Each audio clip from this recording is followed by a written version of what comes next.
الله الحمد لله والصلاة والسلام على رسول الله صلى الله عليه وسلم. اللهم علمنا ما ينفعنا وانفعنا بما علمتنا وزدنا علما. اللهم اغفر لنا ولمشايخنا ولمن تعلم منا.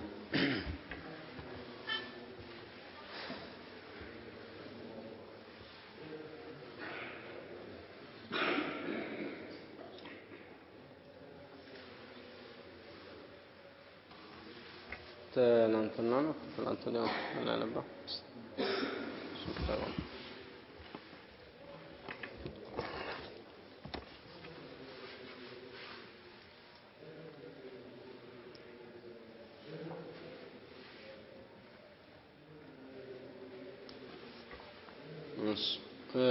باب ما يجوز قتله. ይሄ ተቀርቷልም باب ነው ما يجوز قتله. أنا عائشة رضي الله تعالى عنها أن رسول الله صلى الله عليه وسلم قال: 5 من الدواب كلهن فاسق يقتل في الحرم في الحل والحرم إلى الباندرياء. في الحرم الغراب والحداءة والعقرب والفأرة والكلب العقور. ولمسلم يقتل 5 فواسق في الحل والحرم. أمست فواسقوች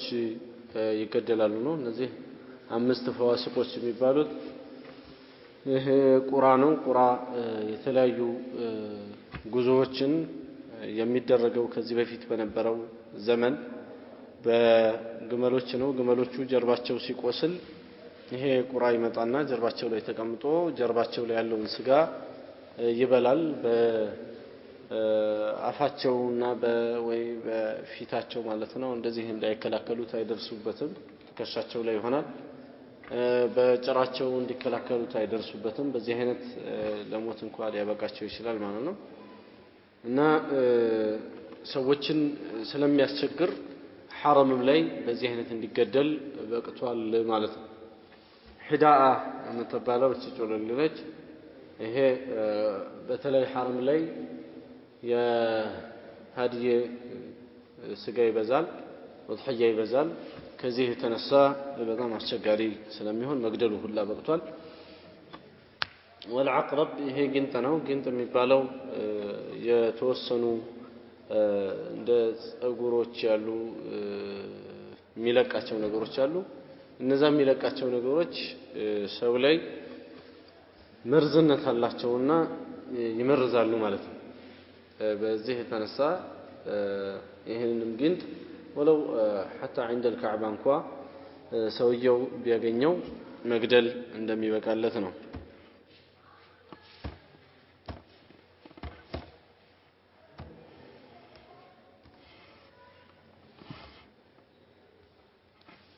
ሌላው ፈአራ ነው። አይጥ ይላል። አይጥ ይሄ በድሮ ዘመን የተለያየ እንደ ጀሪካን የሚጠቀሙበትን እቃቸውን ይበላባቸዋል። እንዲሁም ደግሞ حتى ቤት እንኳን ያቃጠላል። ነብዩ ሰለላሁ ዐለይሂ ወሰለም ሐዲስ ላይ እንደተናገሩት ወደ እሳት ይመጣና ክር እሳት ውስጥ ይጨምራል። ከዛ ያንን ክር ቀስ ብሎ ይዞ እየወጣ ወደ ግድግዳ ላይ እንደሚሰካ ሐዲስ ላይ መጥቷል። በዚህ አይነት ቤት ያቃጠላል፣ ብዙ ችግሮችን ይፈጥራል። በዚህ የተነሳ የትኛውም ቦታ ላይ መገደል በቅቷል ማለት ነው። ከልበልዓቁር የሚባለው ተናካሽ ውሻ ነው። ሰውየውን በላሃለው ነክሳሃለው ብሎ የመጣ ውሻ አይተውም ማለት ነው። ሐረም ላይ ይሁን ኢህራም ላይ ሊገሉት የተገባ ይሆናል። ከዚህ ከልበልዓቁር ውስጥ የሚገባው ከልብ ሲባል የተፈለገው ምናቀውን ከልብ ብቻ ሳይሆን በሱ ዝርያ ውስጥ ያሉት በአጠቃላይ ናቸውና አንበሳ፣ ነብር ምናምን የምንላቸው እነዚህ አድነው የሚመገቡ የሆኑ እንስሳዎች እነዚህ ይገደላሉ ማለት ነው ሐረም ላይ። ولمسلمين يقتل 5 فواسق ብሏቸዋል። ከዚህ የምንገነዘበው አዛ ማድረግ በጥቅሉ በሸሪዓት الاسلام በጣም የተጠላና የተከለከለ ከመሆኑ አንድ ሰው የትኛውም ሁኔታው ላይ አዛ ማድረግን መቆጠብ መቻል እንዳለበት ነው። الشيخ ابن عثيمين رحمه الله የዚህ ኪታብ ሸርህ አላቸው። በዛ ሸርሃቸው ላይ በጣም አድርገው ብዙ ፈዋኢዶችን ከሐዲሱ ያወጣሉ። ከሐዲሱ ከምንገነዘባቸው ነገሮች ውስጥ ይሄ አዛ ማድረግ የሚባለው حتى እንኳን አይደለም ከዓቂሉ የሰው ልጅ ይቀርና ከእንስሶች እንኳን እንደሚጣላና አዛ የሚያደርግ ነገር ወዲያውኑ ሊያስወግዱት የተገባ መሆኑን ነው ከሐዲሱ የምንወስደው ማለት ነው። ሌላው ትናንሽ ነገሮች ቢሆኑስ ለምሳሌ ጊንጢቱ ትንሽ ነች ወይም ደግሞ እባቡ ትንሽ ነው ወይም ደግሞ አይጡ ትንሽ ነው ይደግ ተብሎ ይተዋል ወይ ከተባለ አይተውም ትንሹም ይገደላል باعتبار مآله መጨረሻው ታይቶ ይላል የሚሄድበት ነገር ታይቶ ባቡ دخول مكة وغيره መካን ስለመግባትና ተያያዥ ነገሮችን የሚያወራ ባብ ነው የሚቀጥለው عن أنس بن مالك رضي الله عنه كأنس بن مالك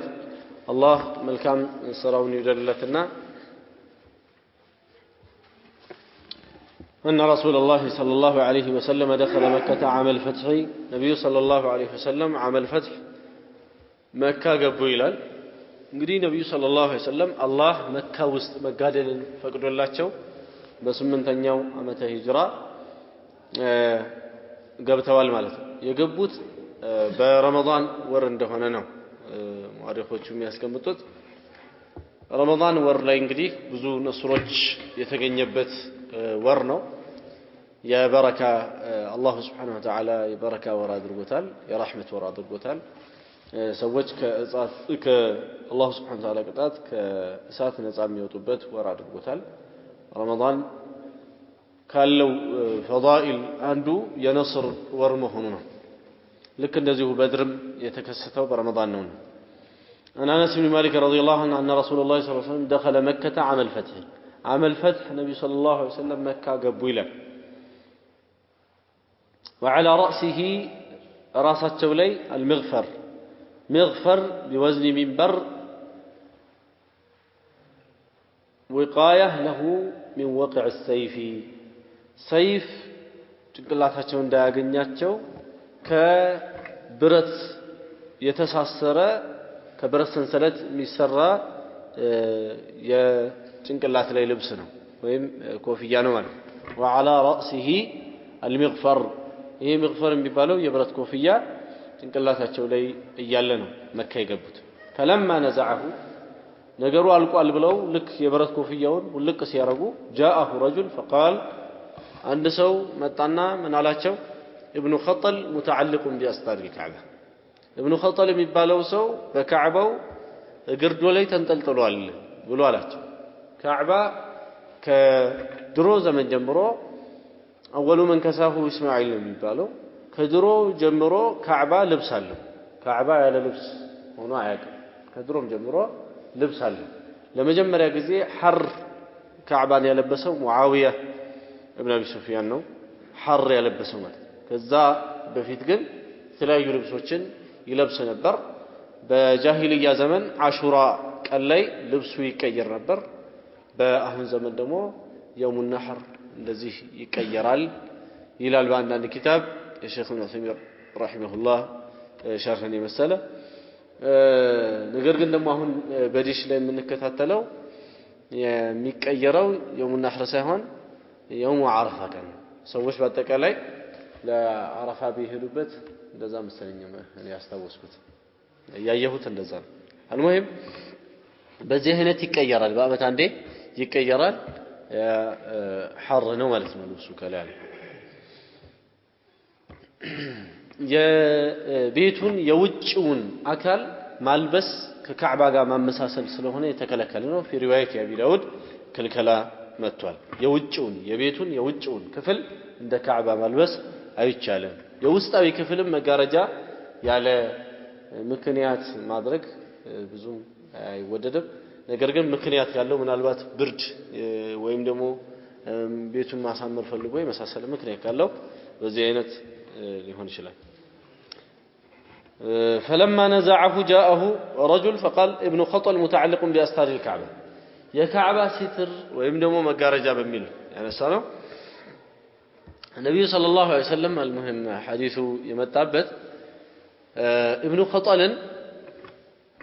أستار الكعبة لي تنطلطلوال بكعبة ولبس لي تنطلطلوال تبلو سيبالو فقال اقتلوه قدلوت فلو النبي صلى الله عليه وسلم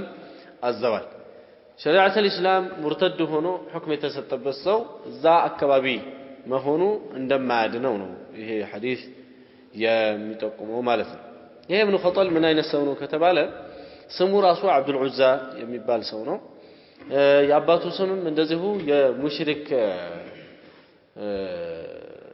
ስም በጣም የሚንጸባረቅበት ነው። አብዱ መናፍ ነው የአባቱ ስም። ስም በመሰረቱ በሰው ላይ ተጽዕኖ ሊያመጣ እንደሚችል አንዳንድ የሚጠቁሙ ነገሮች አሉ። ስለዚህም ነው ነብዩ ሰለላሁ ዐለይሂ ወሰለም ልጆችን ስማቸውን መልካም እንድናደርግ የሚያዙም ማለት ነው። አንድ ሰው አንዴ ኬኔዲ አንዴ ምንትሴ እያለ ልጁን ከጠራ በኋላ ላይ ሆኖለት ቢያርፈው መጸጸት የለበትም። መጀመሪያ ንያው ይሄው ነበርና ያው ነዋ فكان كما نوى ነየተ ሰውየው እንደሆነው እንደነየተው ሆነለት። ምንድነው ታዲያ የሚያስከፋው ነገር? መጀመሪያ ስሙን አበላሽቶ ሲያበቃ ማለት ነው። እና አቡ ለህብ ስማቸው ከሽርክ ጋር የተቆራኘ ነው። አብዱል ዑዛ እንደዚህ ነው ስማቸው። እንዲሁም ደግሞ አቡ ጣሊብ ስሙ ማነው የነብዩ ሰለላሁ ዐለይሂ ወሰለም አብዱል ሙጠሊብ የሚባለውን አጎታቸውን ስናይ አቡ ጣሊብም እንደዚሁ ስናይ ከሽርክ ጋር ነው ስማቸው የተቆራኘ የነበረውና የነብዩ ሰለላሁ ዐለይሂ ወሰለም ሁለቱ አጎቶች እስልምናን ሲቀበሉ ሐምዛና አባስ ሁለቱ ደግሞ በሽርክ ላይ ነው የሞቱት። ሁለቱም ስማቸው ከሽርክ ጋር የተቆራኘ ነበረ في حال الجاهليه ራሱ ማለት ነው። ስለዚህ ስም አንድን ሰው ወደ ክፉ ነገር ይመራል፣ ወደ ክፉ ነገር ይዳርጋልና ስሙን ማስተካከል አለበት። አንድ ሰው ስሙን ማስተካከል አለበት። ነብዩ ሰለላሁ ዐለይሂ ወሰለም ለልጆቻችን ከምናደርገው ውለታ አንዱ ስም መምረጥ እንደሆነ ሐዲስ ላይ ተናግረዋል። እንዲሁም ደግሞ ዑመር ኢብኑ ኸጣብ ረዲየላሁ ዐንሁ ካነ ሙሐደስ አላህ ሱብሓነሁ ወተዓላ ነገሮችን የሚያሳውቃቸው ሙልሃም ሰው ነበሩ። አላህ የሚያሳያቸው ነገር ነበረ ማለት ነው። ሁሌ ገይብን ያሳውቃቸዋል ማለት ሳይሆን አላህ አንዳንድ ነገር ይከፍትላቸዋል የአላህ ወልይ እንደመሆናቸው መጣ። ታዲያ አንድ ሰው ከየት ነህ ብለው ሲሉት ሚለዛ ማን ነው ስም እንደዚህ ብሎ የሆነ የእሳት ስም ነው የነገራቸው። ሚን ሑረቃ ለዛ ምናምን እያለ እንዳለ ሑረቃ ለዛ ምናምን ነው የሚለው ሲጠይቁት በጠየቁት ቁጥር አድሪካ አህለከ فإنهم قد احترقوا ቤተሰብህን ድረስላቸው ተቃጥለዋል አሉት። ሄዶ ሲያያቸው እውነትም ቤቱ ተቃጥሏል ነዷል። ስም ጥንቃቄ መደረግ አለበት። ሸሪዓው ስም ላይ ጥንቃቄ እንድናደርግ ያዘናል ማለት ነው። ይሄ ኢብኑ ኸጠል በሱ ነው የተነሳው። ኢብኑ ኸጠል አብዱል ዑዛ ይባላል ስሙ። ሰለመ ከሰለመ በኋላ ነብዩ ሰለላሁ ዐለይሂ ወሰለም የሆነ ቦታ ላይ ዘካ የመሳሰሉ ነገሮችን እንዲሰበስብ ከአንድ ሰው ጋር ላኩት። የተላከበት ሰውዬ ኻዲሙን ገድሎ በነብዩ ሰለላሁ ዐለይሂ ወሰለም እኔ አላምንም ብሎ በቁርአኑ አላምንም ብሎ ሸሪዓውን ክዶ መካ ሄዶ ተቀላቀለ። መዲና ነው መጥቶ የነበረው ሰው። ከዛ ይሄንን ካደረገ በኋላ ነብዩ ሰለላሁ ዐለይሂ ወሰለም ልክ መካን እንደ ተቆጣጠሩ ምን አሉ? ወደ መስጂድ የገባውን እንዳትነኩ من دخل المسجد فهو آمن መስጂዱን የገባ ሰላም ነው ማንንም ሊነካው አይገባም ብለው ሲሉ እሱም እቺን አጋጣሚችን ፍርሳት ተቀማለሁ ብሎ ዘሎ መስጂድ ግብት አለና تعلق بأستار الكعبة በካዕባው ግርዶ ላይ ሄዶ ተንጠለጠለ ማለት ነው። እዚህ ጊዜ ነብዩ ሰለላሁ ዐለይሂ ወሰለም ይሄ ሙርተድ ስንተና ስንት ችግሮችን ሲፈጥር የነበረ ሰውማ ይሄንን አልተወውም እቅትሉህ ግደሉት ብለው ነብዩ ሰለላሁ ዐለይሂ ወሰለም አዘዙ። فقتلوه لعنه الله እንዲህ ያለ ቆሻሻ ሰው ነው ይሄ ሙርተድ ሆኖ መልሶ ሁለት ገጣሚዎችና ሁለት ዘማሪ ዘፋኝ ይዞ ነብዩን አለይሂ ሰላቱ ወሰለም ያሰደበ በእነዚህ ሁለት ዘፋኞቹ ይጨፍርና ይደልቅ ነበር። በዚህ አይነት ነው ነብዩ ሰለላሁ ዐለይሂ ወሰለም ለእስልምና ያለውን የመጨረሻ ቆሻሻ አመለካከትና እስልምና እንዴት እንደደፈረ ካዩ በኋላ ተገቢውን እርምጃ ያሰጡት ማለት ነው። ከሐዲሱ የምናገኘው ነብዩ ሰለላሁ ዐለይሂ ወሰለም መካን ሙህሪም ሳይሆኑ ገብተዋል አንዳንድ ዑለማዎች ወደ መካ ያለ ኢህራም መግባት አይቻልም ለየትኛውም ለቲጃራም ቢሄድ ለንግድም ቢሄድ ለህክምናም ቢሄድ አንድ ሰው ኢህራም ሳያደርግ ወደ መካ መግባት አይችልም የሚል አቋም አላቸው ይህ አቋም ከማስረጃ አንፃር ደካማ ነው ለምን ነብዩ ሰለላሁ ዐለይሂ ወሰለም መካን ሊከፍቱ በሄዱበት ጊዜ ሙህሪም ሳይሆኑ ገብተዋልና ሌላም ብዙ ማስረጃዎች ይኖራሉ ከማስረጃዎች ውስጥ አንዱ ይሄ ነው ለማለት ነው ሌላው ጂሃድ ከኑሱክ ወይም ከሐጅ ስርዓት ከዑምራ ስርዓት ከነዚህ ሊቀደም ይችላል ለምን የሚቀደመው ያኛው ሐጁ የአንድ ሰው የራሱን ነገር ብቻ የሚጠብቅ ዒባዳ ነው ይሄ ጂሃድ ግን ሙተዓድ ነው ተላላፊ ነው ስለዚህ ተላላፊ ዒባዳ ከመሆኑ አንፃር በአንድ ጎን ይበልጣል ማለት ነው እዛ ነው ከዑለሞች ውስጥ ስድስተኛ ሩክን አድርጎ ከእስልምና አርካኖች ስድስተኛ ሩክን አድርጎ ጂሃድን የጠቀሰ አለ ራጅሁ አምስት ነው እንጂ ማለት ነው ብዙ ሐዲሶች ላይ እንደመጣው ሌላው መካ የተከፈተችው በኃይል እንደሆነ መጥቷል በሱልህ አይደለም مذهب الشافعي بصلح ነው የተከፈተው መካ ይላል لا አይደለም የተከፈተው በኃይል ነው በሶስቱ መዝሐቦች ላይ ያለው ይሄ ነው ትክክለኛው ሌላው ሙባህ የሆኑ ሰበቦችን መያዝ ከተወኩል ጋር አይጋጭ ተወኩልና ተዋኩልን መለየት የአንድ ሙስሊም ግዴታ ተዋኩል ማለት በአንድ ነገር ላይ ዝም ብሎ ስርዓት በለቀቀ መልኩ እደገፋለሁ ብሎ ማሰብ ነው ለምሳሌ ሳልሰራ አላህ ይረዝቀኛል ሳልዘራ ይበቅላል ቅጠል ቆርጬ ሄጄ ሱቅ በሰጥ ቅጠሉ ብር ሊሆን ይችላል በአላህ ፈቃድ የመሳሰሉ እንደዚህ ያለ ነገር ተረተረቶች ብዙ አሉ አይደለም እንሰማቸው እነዚህ ተረተረቶች ከተረተረትነት ይዘለሉ አይደለም እና እነዚህ ያሉ ነገሮችን ጥንቃቄ ማድረግ እንዳለብን ሐዲሱ ይጠቁማል ነብዩ ሰለላሁ ዐለይሂ ወሰለም መካን ከፍታለሁ ብለው ሲሉ የአላህ Subhanahu Wa Ta'ala ቤት ያለበትን መካ ሊከፍቱ ነው የሄዱትና አላህ እንደሚረዳቸው እርግጠኛ ናቸው ከመሆኑም ጋር ራሳቸውን ጭንቅላታቸውን ከፍታ አድርገው አይደለም ይሄዱት የብረት ኮፍያ ለብሰው አጠቃላይ ብረት ቀሚስ ለብሰው ነው ነብዩ ሰለላሁ ዐለይሂ ወሰለም የገቡት ማለት ነው ከሳቸው የበለጠ ተወኩል ያለው ሰው አለን የለም ከመሆኑም ጋር ምን ይዘዋል ሰበብ ይዘዋል ስለዚህ ሰበብን ሳይያዝ ምን የለም ተወኩል የለም ባይሆን አላህ Subhanahu Wa Ta'ala አንዳንዴ ያለ ሰበብ ወይም በጣም ደካማ በሆነ ሰበብ የሱን ቁድራ ለማሳየት ወይም የነዚህን ያደረገላቸውን ሰዎች ተአምር መሆኑን ለማሳየት አላህ ያደርጋል የዛ ጊዜ ነው ሙዕጂዛም እኮ ሙዕጂዛ የሚሆነው ያለ ሰበብ ሆኖ ስናየው ነው ድንቅ የሚለን እንጂ አሁን በዚህ በዘመናዊ መርከብ ባህር እየሰነጠቁም ያልፉ ሰዎች እየገረሙን ነው እንዴ እየገረሙን እኮ አይደለም የሙሳ አለይሂ ሰላቱ ወሰለም ነው ገረመናል ለምን ገረመን ያለ ሰበብ እንደው ቀጥታ ዝም ብሎ በባህር ላይ አንድ ሰው ገብቶ ባህሩ ደግሞ ለሱ አስፋልት ሆኖለት ሲሄድ ይሄ በጣም ያጅባል ለዛ ነው ሙዕጂዛ ይሆነ እንጂ ሁላችንም ይሄንን የምናደርግ ከሆነ ምን ሙዕጂዛ ሆነሱ ሁላችን ይሄንን የምናደርግ ከሆነ ሙዕጂዛነቱ ጠፋ ማለት ነው ስለዚህ ሙዕጂዛን ከራማን ለየት አድርገን ነው ማየት ያለብን ከምን ተወኩል ከሚባለው ነገር ተወኩል ሰበብ ከመያዝ ጋር በአላህ Subhanahu Wa Ta'ala ላይ መደገፍ ነው ይሄን ተወኩል ታዲያ በስነ ስርዓት ያልተገነዘቡ ሰዎች በተለይ አንድ ሐዲስ አለ ያ ሐዲስ በእነዚህ ሰዎች በራሳቸው ላይ ማስረጃ መሆኑን ባለፈው ደጋግሜ ያሳልፋለሁ እሱም እናንተ ልክ አዋፋት በአላህ ላይ እንደሚመኩት ብትመኩ ኖሮ ይረዝቃችሁ ነበር ለክ እነሱ እንደሚረዝቀው የሚለው ሐዲስ ይሄ እነሱ ማሳ የላቸውምና ምንም ማሳ የሌለውን ሰው አላህ Subhanahu Wa Ta'ala ይረዝቃል ማለት ነው ብለው አንዳንድ አላዋቂ ሰዎች እንደሚተረጉሙት ይታወቃል ነገር ግን ሐዲሱ አለፈ ብሎ ምን ይያል ነው ያለው ተግዱ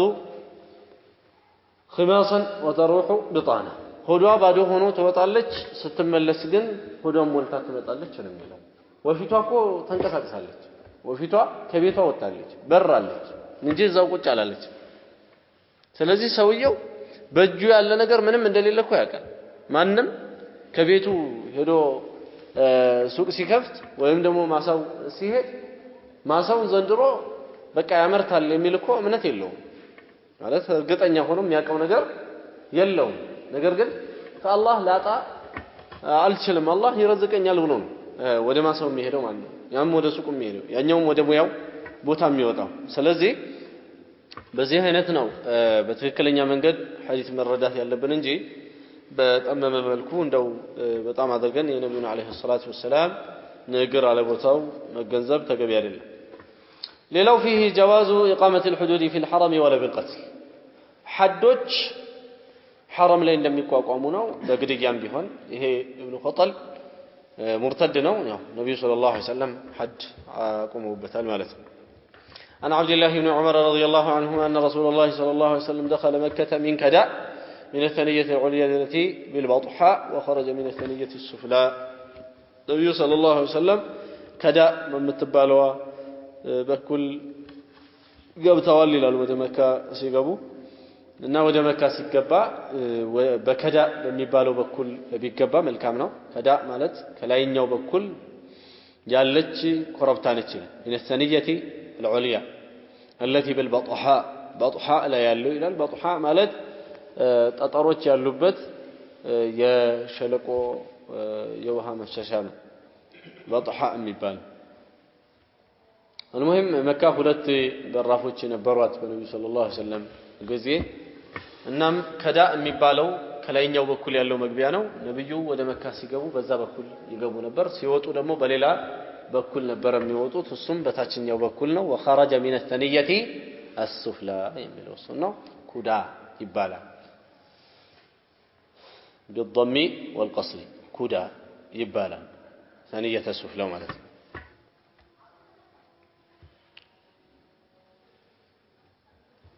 عن عبد الله بن عمر رضي الله عنهما دخل رسول الله صلى الله عليه وسلم البيت وأسامة بن زيد وبلال وعثمان بن طلحة رسول صلى الله عليه وسلم كعبة قبو كعبة بيت ملو كعبة وأسامة بن زيد بن قبا لقنا دمو بلال بن قبا عثمان بن طلحة بن قبا فأغلقوا عليهم الباب كذا براف زقوا إلى ما عند زكاة يتنكر يلهم فأغلقوا عليهم الباب براف بتشا زقوا باتشو من يالو أسامة بلال عثمان بن طلحة سوسو كان بيجارات فلما فتحوا الباب لك برون كفت سيادرقت كنت أول من ولد وده كعبة مجمر يقبه تنين بركن يلال عبد الله بن عمر فلقيت بلالا ناقنيهتنا فسألته هل صلى فيه رسول الله يا الله ملكتني سجدنا قال نعم أو بين العمودين اليمانيين بهلتو يمانيوچي بيمن بكل بالوت مسوسوچي معناتنا መሐከል ነብዩ ሰለላሁ ዐለይሂ ወሰለም ሰግደዋል ብሎ አለኝ እና ካዕባ ውስጡ ይሰገዳል ማለትን ከዚህ እንገነዘባለን ውስጡ ካዕባ ውስጥ ገብቶ መስገድ ይቻላል ነብዩ ሰለላሁ ዐለይሂ ወሰለም ላደረሰው ሰው ማለት ነው አድርገውታል አሁን ሰዎች የገቡ የሚሰግዱባት እቺ ህጅራ ለቻለ ህጅራና እሱም እኮ ካዕባ ውስጥ ነው ያለው ነብዩ ሰለላሁ ዐለይሂ ወሰለም እንደው ያንቺ ዘመዶች ያንቺ ሰዎች አዲስ ናቸው ብዬ ነው እንጂ نهدمت الكعبة ولا بنيته على قواعد إبراهيم كعبون أفرشه بإبراهيم مسرت لي جنبه ونبر بلا هي كعبة هجر إسماعيل الذي هجر إسماعيل تقولون ميبالو إسماعيل قرنوا تقولون بعمارين يوم يفسره كإسماعيل قام من التاريخ له الصبح قريش زمن يتكسته نجرنا هي هجر إسماعيل الذي هي اللي تشوف ድንጋይ ተካበችው በቁረይሾቹ ዘመን ካዕባ ሲፈርስ ካዕባ እንግዲህ አላህ Subhanahu Wa Ta'ala ሰማይና ምድር የፈጠረ ጊዜ ያቋቋመው ቤት ነው እና አወለ በይቲን ወዲያ ለናስ ለለዚ በመከተ ሙባረከ እዛች በተከበረችው በቅዱስ ሀገር በመካ ያለው የመጀመሪያ ቤት እሱ ነው ይላል የመጀመሪያ ቤት እሱ ነው ግን ጊዜ ያለፈ ሲመጣ ይሄ ቤት በተለይ የኑህ ዘመን ይሄ ጡፋን አፈራርሶት አውድሞት ደለል ሰርቶበታል ማለት ነው በኋላ ላይ አላህ Subhanahu Wa Ta'ala ኢብራሂምን እንዲሰሩ አድርጓቸዋል ኢብራሂም ሲሰሩ ከቀዋዒዱ አግኝተው አላህ በመላእክት ተጠቆሟቸው ወይም ደግሞ በሆነ ነገር ቀዋዒዱን አግኝተው وإذ يرفع إبراهيم القواعد من البيت وإسماعيل ربنا تقبل منا إنك أنت السميع العليم እንዲህ ይያሉ ከመሰረቱ እንዳነሱ ተናግሯል ማለት አሁን በዚህ አይነት ቤቱ ተሰርቷል ሁሉም የአላህ አንቢያዎች ዘይረውታል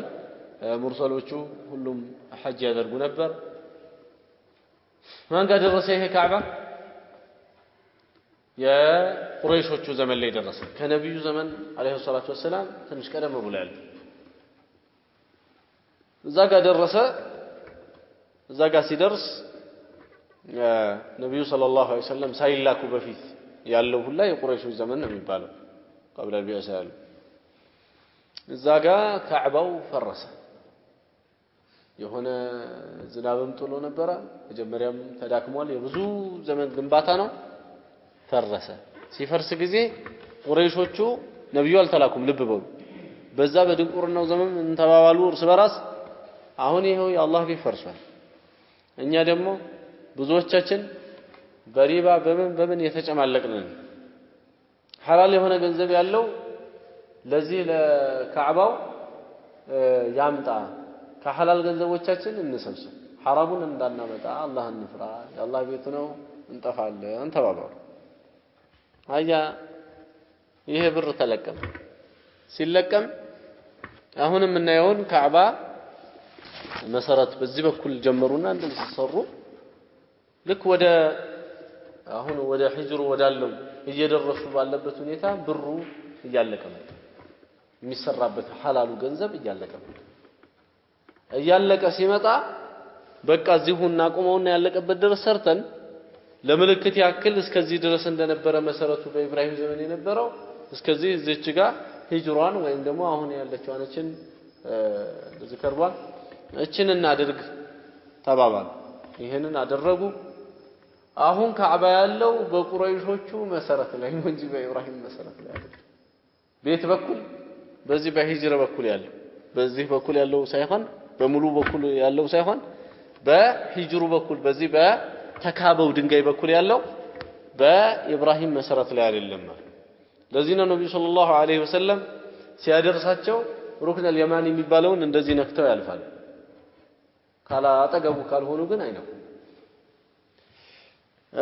ሐጀር አስወድ ያለበትን ሩክን ከቻሉ ሐጀር አስወድን ይስማሉ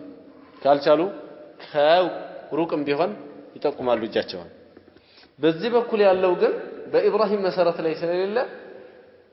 በዛ በኩል ነው የሚያልፉት ማለት ነው ስለዚህ ከሩክኑ ጋር ከሁለቱ ሻሚጂ ከምንላቸው ሩክኖች ጋር ነብዩ ሰለላሁ ዐለይሂ ወሰለም ምንም ዚያራም እንደዚህ መንካትም ምንም ከሳቸው አልተገኘም ቢነካም አንድ ሰው ጥፋት ነው የሚሆነው ሁለቱ ነው የሚነካው ማለት ነው ቢነካ አዛምበስ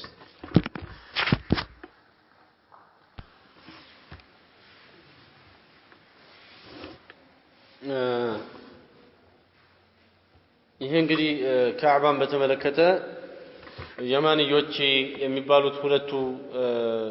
ጎኖቹ ናቸው በመሰረታዊ በኢብራሂም መሰረት ላይ የቆሙት ለዛ ነው ነብዩ ሰለላሁ ዐለይሂ ወሰለም እነዛን እስቲላም ወይም እነዛን መንካታቸው የተገኘው ማለት ነው የሚሰሙት የነበረው ግን ያ ሐጀር አስወድ ያለበትን ሩክን ብቻ ነው ስለዚህም ነው ሐጅ የሚያደርግ ሰው በዚህ በተካበችው ድንጋይና በካዕባው መካከል ልፍ ብሎ ጧፍ አድርጋለሁ ብሎ ቢል ጧፉ ውድቅ ነው የሚሆነው ለምን አልጠወፈውምና በመሃል ነው ያለፈው ታዲያ እዚህ ውስጥ መስገድ ደግሞ በሩክኑና በካዕባው ግድግዳና ማለት ነው አሁን ያለው ግድግዳና ሂጅራ መካከል መስገድ ደግሞ ካዕባ ውስጥ እንደ መስገድ ነው 3 ሜትር ያክል ማለት 6 ክንድ ያክል ብለው ዑለሞቹ ስላሉ 3 ሜትር ያልኩት 6 ክንድ ያክል ያለው ወደ ካዕባ ነው የሚቆጠረው ማለት ነው ከዚህ ከሂጅራና ከካዕባው መካከል ያለው እዛው ውስጥ የሰገደ ካዕባ ውስጥ እንደሰገደ ነው ኸይር አለው መቼ እሺ ካዕባ ውስጥ ነብዩ ሰለላሁ ዐለይሂ ወሰለም ሲሰግዱ ካዕባ በጊዜው 6 ምሰሶች ነበራትና ሶስቱን ምሰሶች ከኋላ ተውት ሁለቱን በቀኝ በኩል አንዱን በግራ በኩል አድርገው ነው የሰገዱት ይሄው በዚህ በኩል ሁለት ምሰሶች እንደዚህ ቢኖሩ ሁለቱም ምሰሶች በቀኛቸው በኩል አደረጉ ነው የሚለው እንደዚህ ቢሰገድ ለምሳሌ ካዕባ ውስጥ ወደዚህም ይቻላል ወደዚህም ይቻላል ወዴትም ይቻላል ለምሳሌ እንደኔ የቆመ ሰው ምን ሊያደርግ ነው ማለት ነው ይሄው ነብዩ ሰለላሁ ዐለይሂ ወሰለም የሰገዱበትን ለመስገድ ከፈለገ ሁለት ምሰሶች በቀኝ በኩል 6 ምሰሶ አለ ሶስቱ ምሰሶች አልፎ ይመጣል ወደዚህ ሶስት ምሰሶች ከኋላ ይተዋል እዛ ሁለት ምሰሶ እንደዚህ የቆመበት አለ ሁለት ምሰሶውን በስተቀኝ ያደርግና አንዱ ምሰሶ በስተግራ አድርጎ እንደዚህ እዚህ ጋር ሲቆም ነብዩ ሰለላሁ ዐለይሂ ወሰለም የቆሙበትን አቋቋም መቆም ይችላል ሐታ ማለት ነው ቦታውንና አቋቋማቸውን ሳይቀር ስለተናገሩ ነው ሱሐቦቹ እንጂ ምንም ችግር የለውም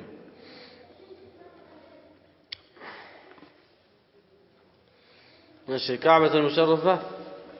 ውስጧ መግባት ይወደዳል ነብዩ ሰለላሁ ዐለይሂ ወሰለም ገብተዋል ውስጧ መስገድ ይወደዳል ዱዓ ማድረግ በዙሪያዋ ይወደዳል ፈርድም አይደለም ሱናም አይደለም ብለዋል ኢብኑ ተይሚያ ግን መልካም ነው መልካም ነው ውስጥ መግባቱ ማለት ውስጥ መግባቱ ፈርድም አይደለም ሱናም አይደለም ግን መልካም ነው ብለዋል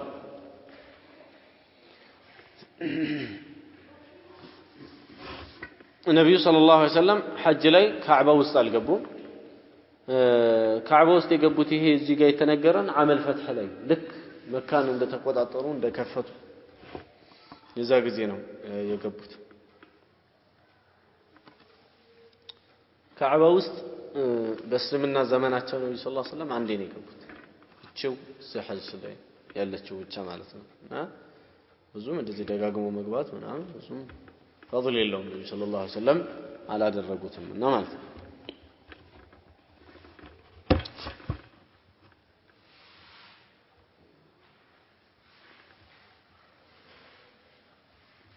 ካዕባ ውስጥ ሶላት ናፊላ ይበቃል ወይ ከተባለ ይሄው ምንም ጭቅጭቅ የለውም በኺላፍ ያለው ፈርድ ሶላት ውስጡ ይሰገዳል ወይ የሚል ነው እና ጣራው ላይ ይሰገዳል ወይ የሚል ነው ውስጡ ሱና ሶላት ከተሰገደ ፈርድ ምን ይከለክላል ይላሉ ሼኽ ኢብኑ ተይሚያ ረሂመሁላህ በይህንን ኪታብ በሸረሁበት ሸርህ ላይ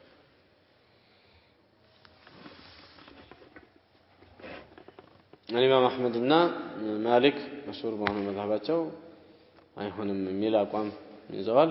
ሌሎቹ ደግሞ ይበቃል ነው የሚሉት ይበቃል የሚለው በላጭ ነው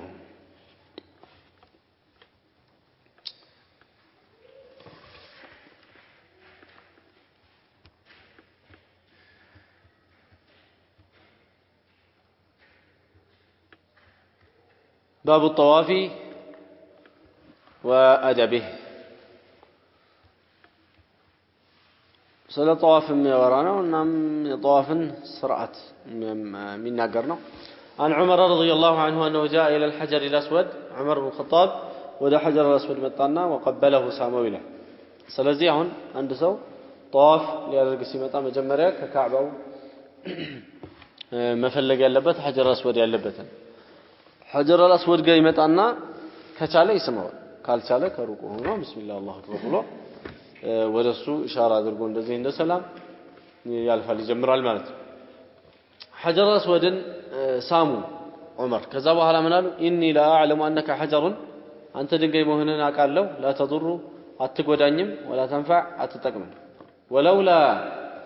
أني رأيت النبي صلى الله عليه وسلم يقبلك ما قبلتك እንዴትኛውም ድንጋይ ነህና ነብዩ ሰለላሁ ዐለይሂ ወሰለም ሲስሙህ ባላይ ኖሮ አልስምህም ነበር ከዚህ በመነሳት ነብዩ ሰለላሁ ዐለይሂ ወሰለም መሳሙን ያላስቀመጡትን ነገር መሳም ቢድዓ ነው ለምሳሌ አንዳንድ ሰዎች ዳቦ ይስማሉ አይደል ይሄ ቢድዓ ነው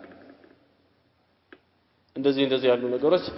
መጠንቀቅ ያስፈልጋል ማለት ነው ዝም ብሎ መስጂድ ምናምን በጣም ሲያምር አንዳንድ ሰዎች ዝም ብሎ ግድግዳ ይስማሉ ከየት እንዳመጡት አይታወቅም المهم ነብዩ ሰለላሁ ዐለይሂ ወሰለም ያላደረጉትን ነገር አንድ ሰው ከማድረግ ጥንቃቄ ማድረግ ይኖርበታል ሐጀር አልአስወድ ከቻለ አንድ ጣኢፍ የሆነ ሰው በዛ በኩል ሊዞር ጧፍ ሊጀምር የሚፈልግ ሰው ካገኘው ከተመቸው ቢስመው መልካም ነው ተደንግጓል ሲስመው ይጠቅመኛል ብሎ እንዳይስም ወይም ይጎዳኛል ብሎ እንዳይስም በቃ ልክ ሶላት ምን ሰግደው ለምንድነው አላህ ስላዘዘናል ሐጀር አልአስወዱም ሚሳማው ነብዩ ሰለላሁ ዐለይሂ ወሰለም ስላደረጉት ብቻ ነው ከዛ ውጪ ራሱ ይጠቅመኛል ሐጀሩ ብለን የምናስብ ከሆነ እኛ ከሐጀሩ ብሰናል የማይጠቅመን ነገር ይጠቅማል አድርጎ መገንዘብ ይሄ ከባድ ጥፋት ነው ለዛ ነው እሱን ሳይሆን እኮ አሁን ያናገሩት በሐቂቃ ዑመር ማንን ነው እኛን ያናገሩት ሌላው ሰዎችን ነው ያናገሩት ምን ብለው ይሄ ነገር አይጠቅምም አይጎዳም ስንስማው ይጠቅማል ይጎዳል ብለን እየሳምነው እንዳልሆነ ይታወቅ ብለው እኮ ነው እንጂማ ድንጋይ ያናገሩኝ ለሱ አንተ እንደማትጠቅመኛ ቃለው እንደማትጎዳኛ አውቃለሁ ሲሉ የፈለጉት የሚሰማውን ሰው ማስተማር ነው እንጂ ድንጋይ እንደማይጠቅም ከታወቀ እንደማይሰማ ይታወቃል ስለዚህ ከድንጋይ ጋር መለፋለፉ አይደለም የተፈለገው ዋናው ማስተማሩ ነውና ያንን ያደረጉት ማለት ነው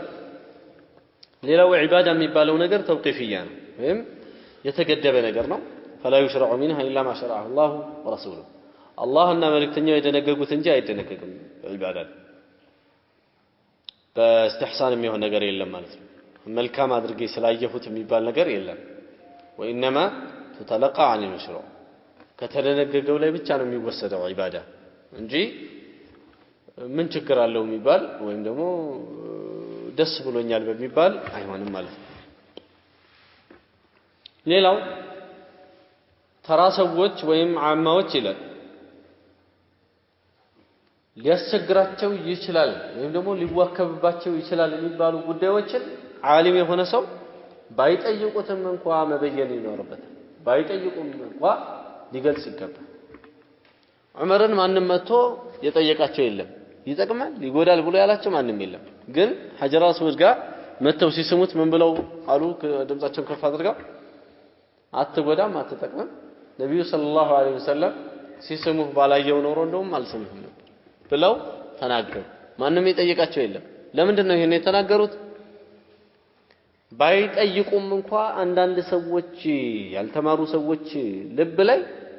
የዚህ አይነት ስሜት ሊያመጣ ስለሚችል ይሄንን ስሜት ለመቅረፍ ብለው ነውና አንድ ዓሊም የሆነ ሰው የተወሰኑ ችግሮችን አሰብስበው ወይም አኮብኩበው ሲያይ ችግሩን ተረድቶ አንድ አላዋቂ የሆነ ሰው መጥቶ እንደዚህ እኮ እየሆነ ነው ብሎ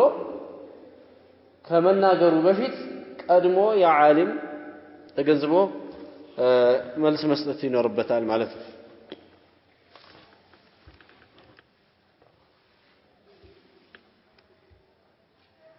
ሌላው ካዕባ ጠዋፍ ሲደረግ ዚክር ማብዛት ይወደዳል ዱዓዎችን ማድረግ ዚክር ማብዛት ይወደዳል ነብዩ ሰለላሁ ዐለይሂ ወሰለም انما جعل الطواف والسعي بين الصفا والمروه لإقامة ذكر الله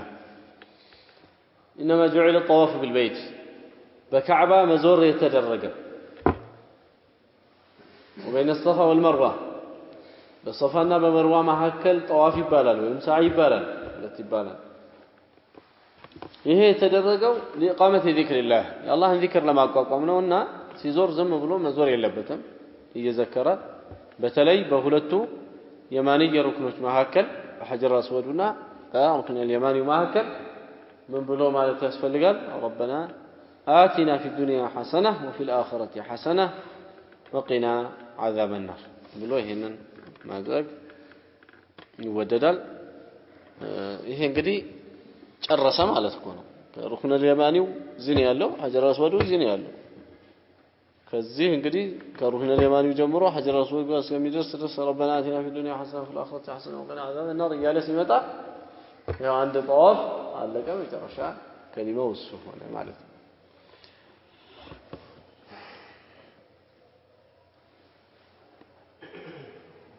ሌላው እዚህ ላይ የተጠቀሰው ሐዲስ የአብዱ ላህ ብን አባስ ሐዲስ ነው ረዲየላሁ ተዓላ عنهما رسول صلى الله عليه وسلم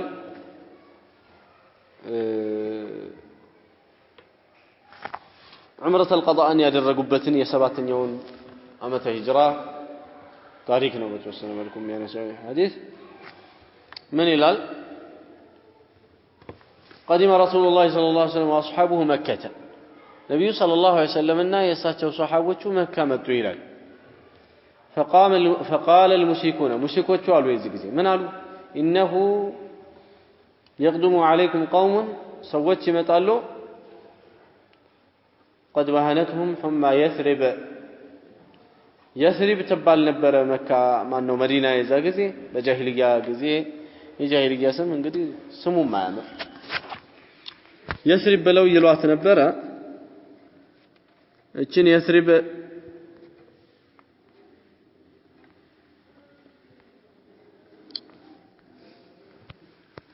እነዚህ ሷሐቦቹ ይኖሩባት ስለነበር የያስሪብ የመዲና ወባ የጨረሳቸው ያደከማቸው ሰዎች ይመጣሉ ብለው ወሬ ያናፈሱ ሙሽሪኮቹ ነብዩ ሰለላሁ ዐለይሂ ወሰለም መካን የተቆጣጠሩትና ድል አድርገው የገቡት በ8ኛው ዓመተ ሂጅራ መሆኑን ቅድም አልፏል አሁን እንግዲህ የማ መስተዳደር ስር ነው ማለት ነው መካ ያለው የቁረይሾች መስተዳደር ሽርክ ነው እየገዛ ያለው ለዑምራ መተዋል ነብዩ ሰለላሁ ዐለይሂ ወሰለም በዚህ ጊዜ ዑምረቱል ቀዷ ይባላል በ6ኛው ዓመተ ሂጅራ ሁዴቢያ ላይ ተከልክለው የተመለሱበት ማለት ነው ታዲያ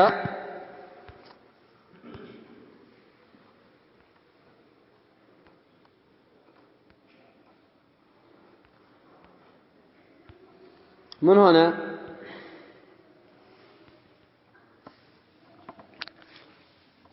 فأمرهم النبي صلى الله عليه وسلم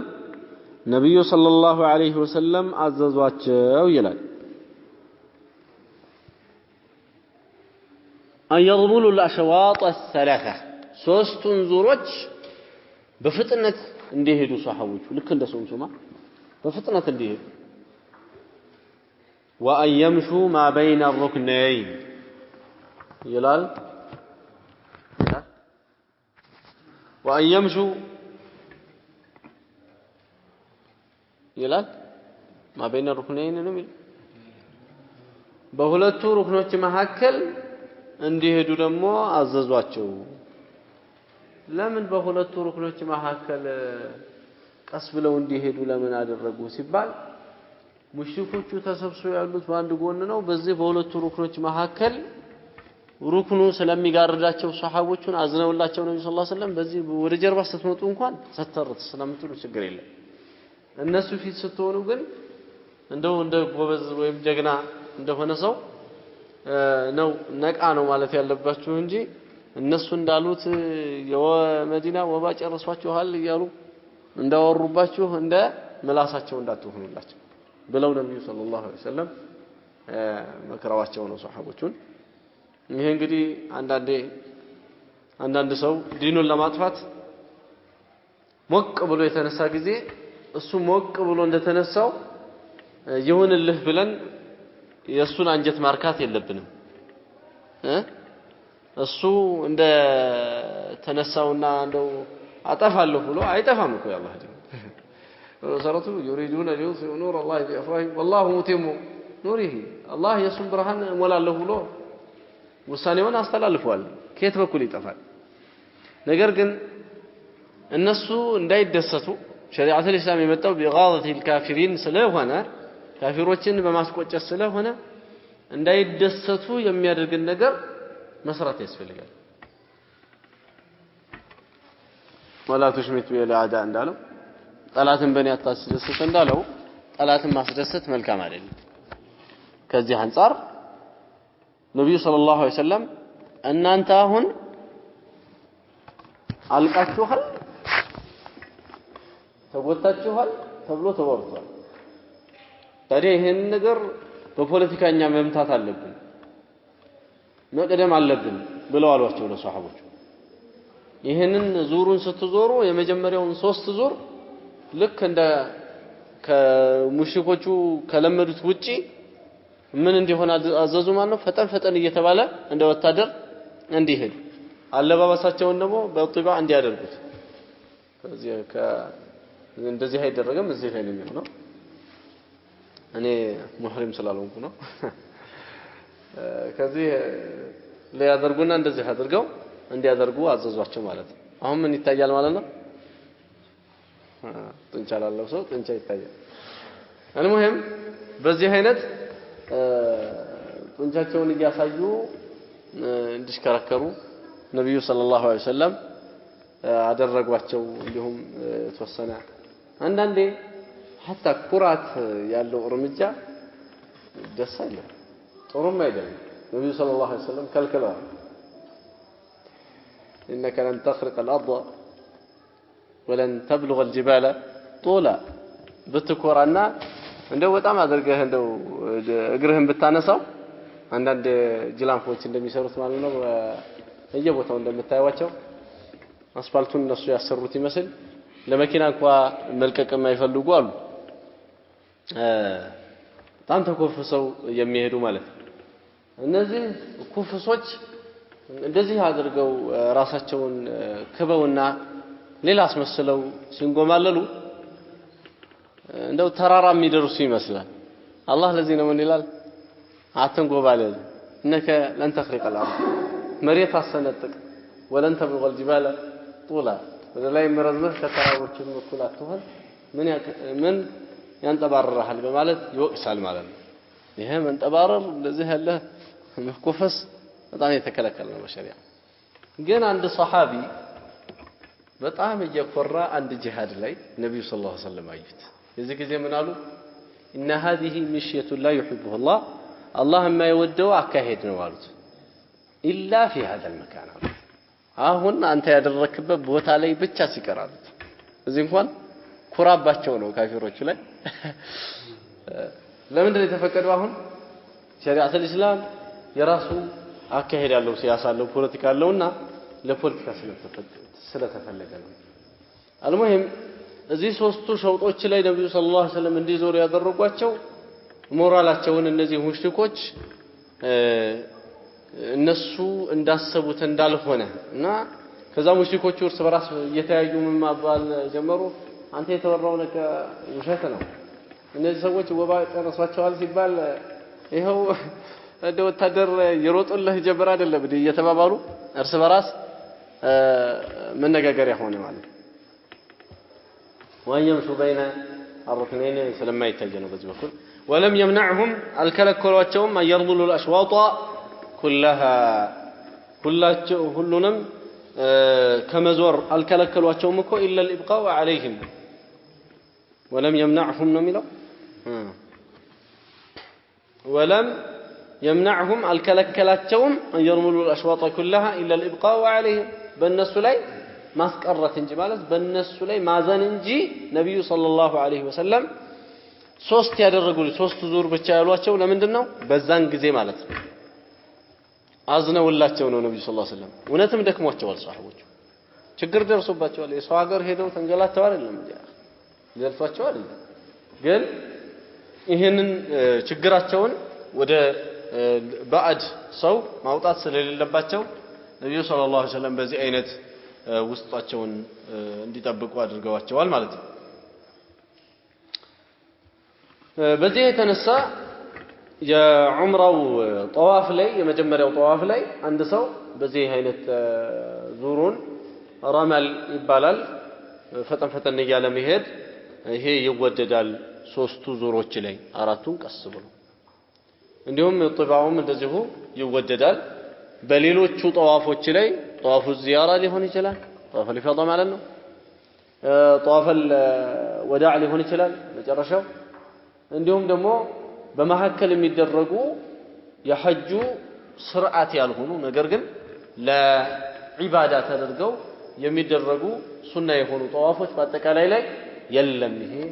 እንደዚህ ዙሩ ላይ መፍጠን የሚባል ነገር የለም፣ ረመል የለም ማለት ነው። ቀስ ብሎ መሄድ ነው ሌሎች ላይ። ይሄ ጠዋፍ القدوم ላይ ወይም ደግሞ ጠዋፍ አልዑምራ ላይ መጀመሪያው ጠዋፍ ላይ የሚደረግ ነው። አልቋል። ስንት ሐዲስ ነው ያለው?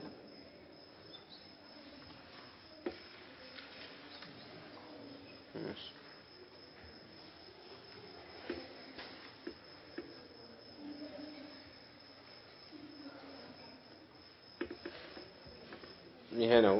هذا وصلى الله وسلم وبارك على نبينا محمد وعلى آله وصحبه أجمعين.